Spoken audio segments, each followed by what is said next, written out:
Chào các bạn nha. Hôm nay mình sẽ làm một cái video mình mổ xẻ cái chiếc xe hơi này. Chiếc xe này thì chạy bằng bình ắc quy 12V dành cho trẻ em.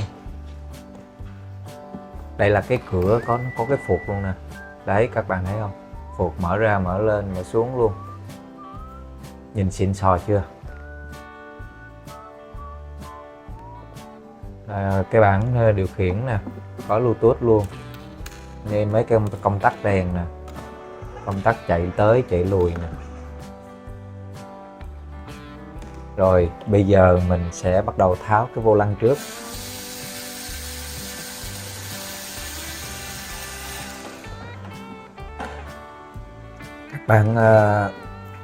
Các bạn thích xem những cái mà giống như là những cái thiết bị, những cái vật dụng mà mình dùng bằng đồ điện tử chạy pin hay là mấy cái đồ điện thì cái kênh của mình mà là sẽ đăng tải những cái video là mình sẽ mở khui khám phá ra bên trong của từng cái món đó. Các bạn cảm thấy thích muốn xem những video đó, các bạn nhớ đăng ký kênh mình để theo dõi nha. Khi mình lên video mới các bạn sẽ thấy.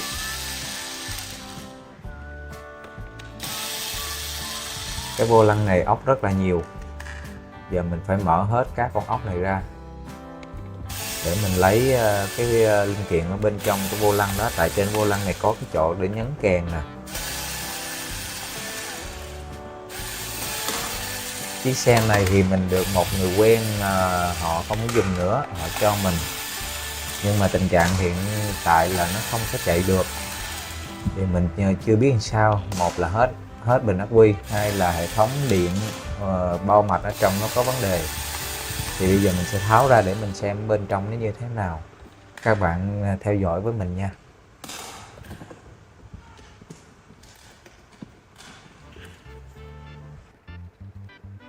Rồi bây giờ mình sẽ tháo nó ra. Mình đã mở hết được ốc rồi. Ở trong đây các bạn thấy gì không? Một cái mạch nhỏ, mạch đèn led. Để tháo được cái trục này ra thì mới lấy được cái mạch đó ra. Giờ mình sẽ cắt đi, cái gì mình nói lại sau cũng được. Rồi để mình xem bên trong có gì. Hai cái bảng mạch nhỏ, mình nghĩ là đèn.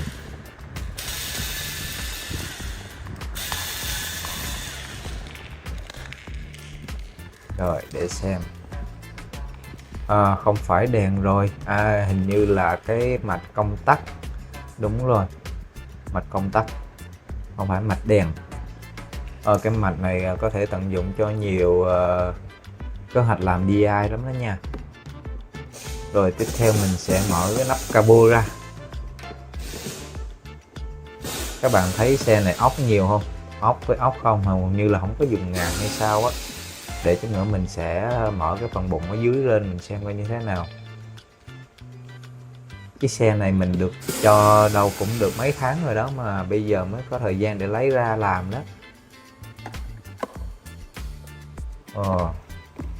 Ốc nhiều lắm đó các bạn. Trong cái trường hợp mà cái xe này không còn sử dụng được nữa, ví dụ như cái hệ thống nó bị lỗi đi, thì mình sẽ lấy những cái linh kiện đó ra để mình độ chế lại làm những cái món đồ khác. Thì mình thấy trước mắt là thấy có mấy cái công tắc này nè, cũng làm được nhiều việc nè. Rồi một cái bo mạch ngay chỗ mình đang tháo nè, nó có một cái bo mạch thấy ghi là Bluetooth, gắn micro với lại cái tín hiệu đèn. Rồi bây giờ mình sẽ giật tháo cái nắp cabo này ra. Cứng, không dễ tháo.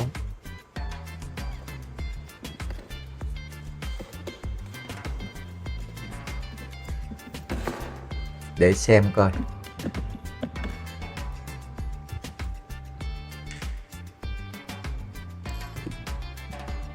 Mình sẽ tháo cái kính chiếu hậu ra. Tại vì nó có liên quan á, nó phải tháo từng cái bộ phận nhỏ để mở được cái bộ phận lớn. Mình thích lắm, mình thích làm mấy cái việc này lắm. Có những cái đồ nào dù còn xài được hay không xài được mình vẫn tháo để mình khám phá coi bên trong nó sẽ có những cái gì.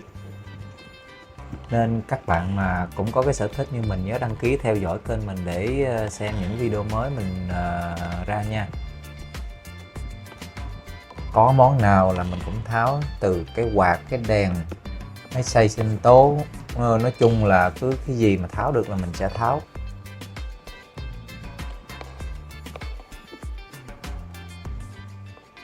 Thì những cái video mình làm mình không có cái sự đầu tư chăm chút kỹ xảo gì nhiều đâu, mình làm thực tế thôi. Cho nên mình hy vọng rằng các bạn xem cũng không có nhàm chán. Thì cứ mỗi một món đồ nó khác nhau mà mình sẽ mở ra coi bên trong họ, nhà máy, công ty họ sẽ thiết kế cái nội tạng ở bên trong nó như thế nào, bao gồm những cái gì, thì mình sẽ tháo ra, mình biết rồi để cho các bạn xem, các bạn biết luôn. Với lại các bạn biết không, nhiều khi có những cái món đồ nó hư nhưng mà cái linh kiện bên trong mình có thể tận dụng lại để mình làm chế tạo những cái món đồ vật dụng khác, cũng rất là hay. Thậm chí mình cũng có thể sửa được. Ây da, rớt rồi. Mình thì bị thiếu nhiều món đồ để thao tác tháo ốc vít này cho nó nhanh, cho nên đôi lúc mình cũng phải dùng thủ công. Rồi giờ mình sẽ tháo hai cái con ốc này ra để lấy cái phuộc mở cái cánh cửa hông ra đã. Táp lô là cái táp lô nãy là chưa mở được rồi đó, nó còn dính nhiều ngàm ở dưới nữa. Đấy, bây giờ mình sẽ mở cánh cửa này ra, nó có một cái phuộc nhúng nhỏ đã lắm để mình sẽ chế cháo lại. Tháo là rồi, bây giờ đây là cái mặt đít của cái xe nè, cái mặt bụng nó dưới nè. Mình tháo cái miếng vững nhựa này ra để coi bên trong nó có những cái gì. Ở đây có cái bánh xe kìa, có cái khung, có lò xo, có dây điện luôn, vậy là khả năng là có motor.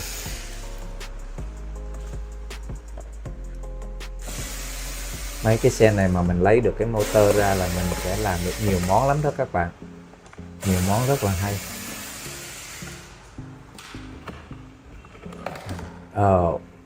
Ây da, dây bị cắt hết rồi.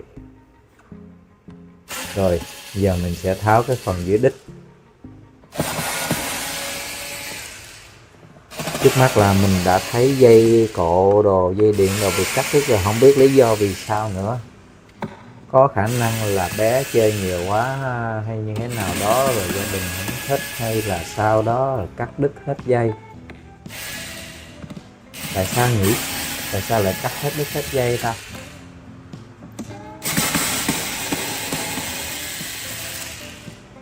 Để mình tháo cái này ra coi bên trong cái phần dưới đít xe nó có giống vậy không.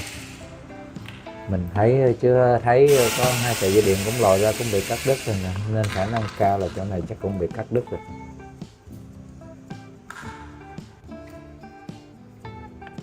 Đây, ốc nhiều lắm, ốc nhiều lắm các bạn.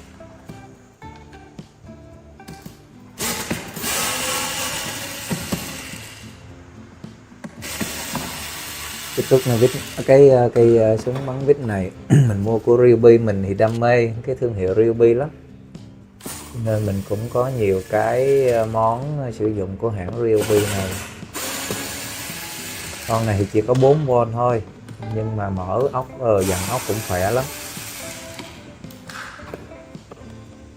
Cái dòng tua nó chậm chứ không có nhanh. Đây có cái motor, có cái bộ truyền động cho cái trục bánh. Hay quá. Rồi, cái nhựa này có hai cái bánh xe nè, hay nhỉ. Các bạn có thấy không, có cái motor nè, trục truyền động cho cái cầu bánh sau, y này như bánh trước chứ. Cái lò xo luôn, tận dụng được, lò xo tận dụng được, mình sẽ chế cháo đồ.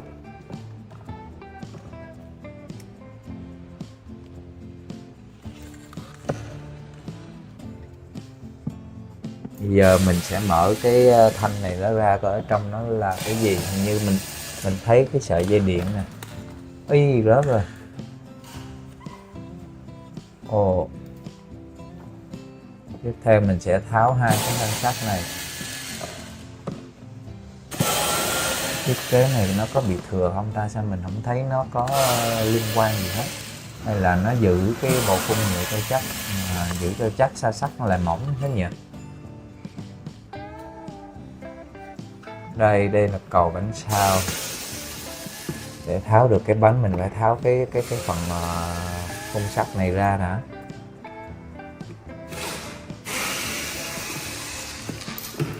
Sơ sơ là nội ốc thôi mình cũng thấy khá nhiều. Nãy giờ tháo là mới thấy được cái motor rồi đó.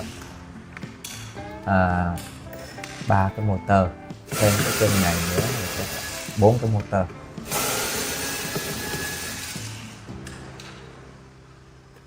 Thường các bạn có để ý mấy dòng xe này khi mình đẩy á, nó có sẽ cái tiếng kêu e. Đó là cái motor này nó làm cái bộ trục truyền động trong này nè. Với lại cái motor này mình có thể làm phát ra lại điện năng đó nha các bạn. Mình lấy được cái motor này ra rồi thì mình sẽ, những video sau mình sẽ làm chế cháo lại những cái sản phẩm dụng cụ nó liên quan tới cái motor này để cho các bạn xem. Đây. Rồi bây giờ mình tháo cái bát này ra. Các bạn nhớ hồi nãy mình tháo cái tắp lô mà không được không? Tại vì nó còn dướng ở dưới này nè. Có nhiều con dướng ngàm, dướng ốc dưới này nữa. Cho nên phải tháo ra hết trơn luôn. Thấy cái chiếc này dây điện nó cắt đi hết rồi, khả năng cao là không còn có dùng được. Có thời gian thì mình có thể rồi đi dây cộ lại. Nhưng video này ở đây mục đích của mình là tháo ra để cho các bạn xem bên trong xe nó được thiết kế bao gồm những cái linh kiện gì, món đồ gì. Đấy. Và lại là ốc rất là nhiều.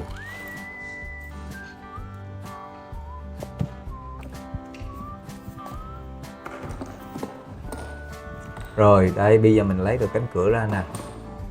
Rồi để lấy cái phuộc này ra nữa lại tháo ốc. Các bạn thấy không? Ốc ối rồi, ôi là ốc luôn. Muốn tháo lấy ra cái phuộc này phải tháo tiếp.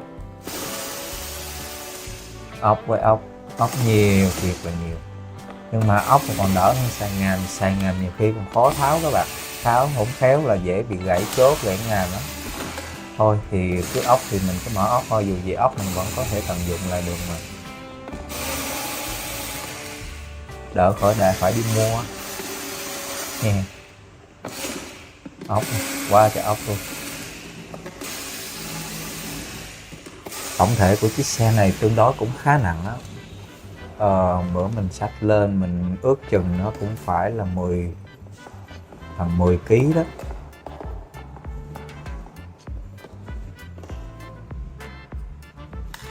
Mấy con ốc này nó sâu quá, mình bắt buộc mình phải dùng cái tuốt nơ vít. Tại mình chưa có mua cái đầu mở vít đầu dài. Máy mở vít mình nó xài đầu ngắn nè. Bây giờ mình tháo ra cái này. Ốc nhiều quá đi. Đây. Rồi mở cái phần này ra để lấy cái phuộc nó ra. Có nhiều cái ý tưởng để là tận dụng cái phuộc này để làm ra nhiều cái món đồ lắm đó nha các bạn. Các bạn nhớ đăng ký kênh, theo dõi video mình nha. Mình sẽ chế cháo ra những cái món đồ để cho các bạn xem giải trí.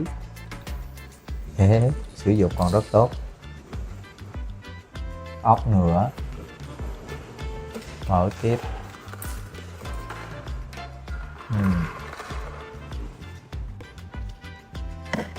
Rồi để tiếp tục mình sẽ mở cái, mình lật lại ngang chiếc xe để mình mở cái phần song song, nó cũng giống như nãy các bạn thấy đó, cái miếng ốp nhựa này nè. Để tháo cái phần cánh cửa bên hông tiếp. Tại xe này hai cánh cửa nó mở lên như nãy ban đầu mà các bạn thấy đó. Mình đã mở được một bên rồi, bây giờ tiếp theo bên này nữa lại mở ốc. Rồi để lấy cánh cửa đó ra, lấy thêm cái phuộc đó ra là mình sẽ đủ được một cặp. Cặp phuộc này để chỉ cặp phuộc này thôi là cũng đủ đó nha, cũng đủ để chế cháo đồ chơi đấy. Ê, có ốc và dây điện bị đứt rồi kìa bên trong, vậy là xe này có chủ đích rồi. Thôi kệ, mở tiếp thôi vậy.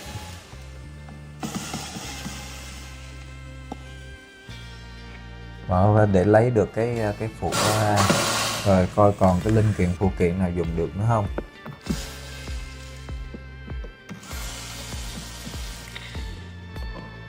Chứ bây giờ mà để sửa xe này nó đi lại dây nhợ chắc cũng phải mất vài ngày. Thì thôi thì mình tháo ra, mình cứ lấy linh kiện trước đi.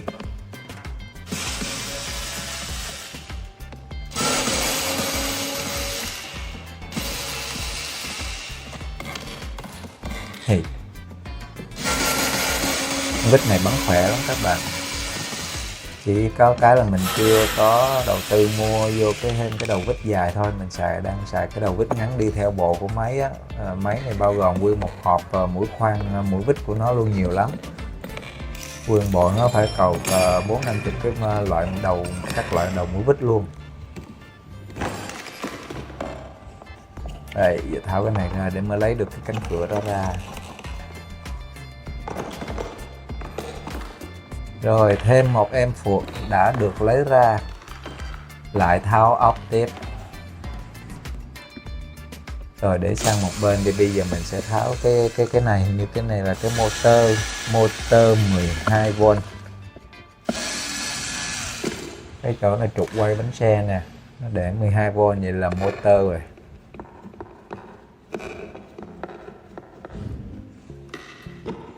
Xong cái video này mình sẽ mua cái đầu mở ốc dài để dùng máy mở cho nó lẹ, dùng tay đôi lúc cũng đuối chứ bộ.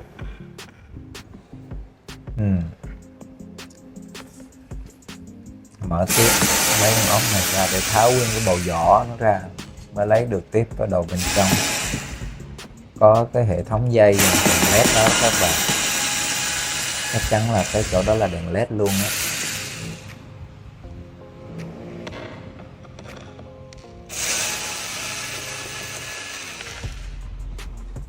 Nhiều quá, nhiều ốc quá. Bên này cũng vậy nè, ốc nè, có phần đèn led. Đèn led mình lấy ra mình cũng chế cháo được nhiều món. Nói chung là hầu như những cái linh kiện ở trong những cái đồ như thế này lấy ra mình có thể chế tạo ra được nhiều thứ hữu ích lắm đó nha. Mình thì vừa tò mò vừa thích khám phá, rồi mình cũng thích chế tạo này nọ nữa, cho nên các bạn có đam mê thích như mình thì đăng ký kênh theo dõi mình nha, để mình ra mấy cái video như thế thì các bạn xem cùng mình.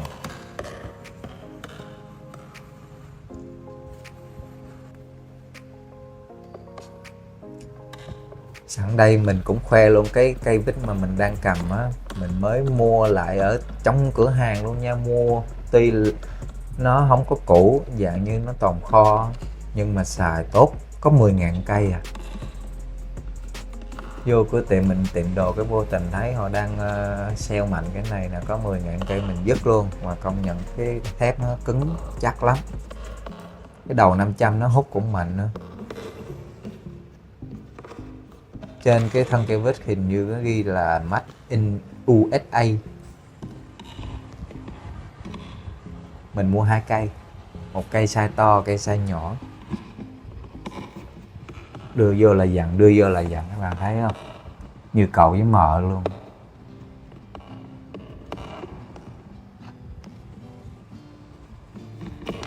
Hễ phải hất mạnh nó mới văng ra, chứ nó hít cũng chắc lắm.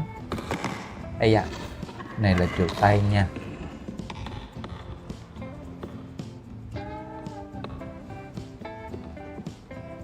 Trên thân cây vít mà có khắc chữ nét vậy là các bạn cũng biết là cây vít này là tốt như thế nào. Nhưng mà may mắn mình mua được có 10.000, rẻ. Rồi bây giờ mình dỡ cái ghế lên là tháo ghế ra, thấy cái nội tạng gì bên trong nè. Để mình tháo mấy cái dây này ra đã. Lẹ đó. Rồi bình ắc quy, bo mạch, Đó, các bạn thấy không, bình ắc quy nè. Còn cái chỗ này là như là cái chỗ mà che cái motor hồi nãy á. Nguyên cụm này chắc chắn là cái bo mạch nó luôn, thấy dây cổ lại rác ghim cả nhiều lắm, bị cắt đứt hết rồi, không biết tại sao ta cắt vậy, có chủ đích gì. Nếu mà đã tháo ra mà cắt được như vậy thì những cái đồ này họ phải lấy ra chứ, tại sao họ cắt rồi vẫn để nguyên vậy ha. Rồi đúng luôn, hai cái hộp đây là cái rắc cắt ra rớt ở đây, te tua tơi tả luôn rồi. Rồi để mình tháo hai hộp này ra. Dám chắc là che cái motor, bảo vệ cái motor. Cái này cái rắc này ngon tận dụng được. Ốc nữa, lại là ốc đó các bạn. Nào, phải motor không? Chính xác. Hộp này để bảo vệ cái motor. Motor nhỏ vậy chắc là 12V, tầm khoảng 12V. Cái motor này có thể mà phát ra điện số von tương ứng đó nha các bạn, khi mình quay tay á. Cho nên mình sẽ tận dụng cái motor này để mình làm những cái dự án DIY sắp tới. Các bạn nhớ đăng ký theo dõi kênh mình nha. Rồi bây giờ mình tháo cái mặt cho dựng nó, mặt bẩn nó ra. Được rồi đó. Rồi đây là cái loa rồi, mất tiêu một cái loa rồi. Còn có cái loa. Có cái gì đó sai, có gì đó kỳ cục. Đã tháo ra được cắt dây rồi mà lấy nó mỗi một cái loa là sao ta? Nhưng mà vẫn câu hỏi nãy giờ, cắt dây đi làm gì? Tháo ra được luôn mà cắt dây rồi, không hiểu. Dây các bạn thấy không, cắt tanh banh hết rồi. Giờ mình sẽ lấy cái loa, mốt mình độ chế lại. Loa nhỏ nhỏ vậy có nhiều cái để mình làm lắm đó. Làm những thiết bị phát tín hiệu nè, báo động nè, thậm chí mình chế là loa nghe nhạc vẫn được luôn. Sắp tới mình sẽ ra những cái video liên quan tới những cái phụ kiện này. Các bạn nhớ đăng ký theo dõi mình để xem mấy cái video đó sắp tới nha. Bây giờ mình tháo cái mặt đèn, cụm đèn đằng trước ra nè. Cái này thì có dùng ngàm, mình bắt buộc mình phải nạy.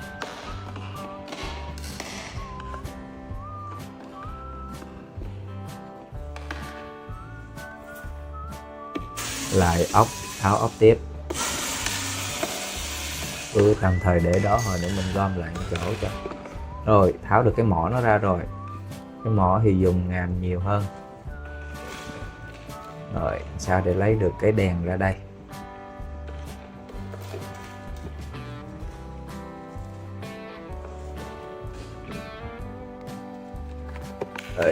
Rồi mình đã lấy được, nó dùng ngàm các bạn, chịu khó này xíu là ra. Không, dây cột cũng bị cắt hết. Đèn thì vẫn còn ghim trong cái mạch nhỏ này, không sao. Rồi mình lấy cái đèn này ra đó, đèn led đó các bạn thấy không? Đó. Có nhiều ý tưởng để làm tận dụng từ những cái linh kiện này. Rồi bên này cũng ok luôn, lấy ra được rồi.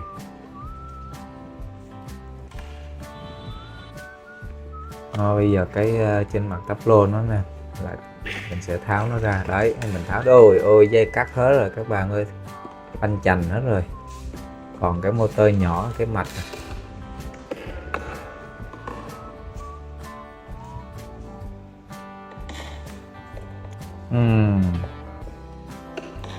Rồi bây giờ chỗ nào còn ốc thì cứ tháo hết thôi, để không bỏ sót cái gì hết.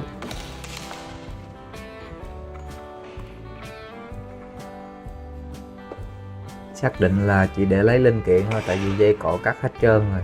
Còn dùng được hay không mấy cái món linh kiện này thì chưa biết, nhưng trước mắt mình cứ tháo ra hết đi rồi mình sẽ test từng món lại. Món nào dùng được thì mình sẽ dùng. Chỉ sợ bom mạch nó hư hoặc là đèn led nó không chai sáng thôi, chứ motor thì có cháy lắm. Chỉ ngồi lên rồi đạp chạy tới chạy lui thì hết bình thôi chứ đâu có ảnh hưởng gì đâu. Motor này là 12V nè các bạn xoay đây nè là nó sẽ phải sản sinh ra nguồn điện năng. Rồi mình mở cái bánh xe, mở cốt, cái cốt của nó để lấy cái bánh nó ra. mốt lại độ chế tiếp y dạ. Rồi thiếu dụng cụ mở rồi, để mình qua ông anh mình mượn cái ống điếu về mình mở. Rồi chắc để sau quá, cố gắng lắm rồi nhưng không được. Thôi mình lại nói chung là bắn tắt thôi nha, mình đã bỏ qua cái giai đoạn mình đi mượn ống điếu về mở rồi. Rồi cảm ơn các bạn đã xem video của mình. Các bạn đăng ký kênh theo dõi mình nha, nếu các bạn thích những cái việc mà mình đang làm như thế này, khám phá đồ cho những cái nội tạng linh kiện bên trong đồ dùng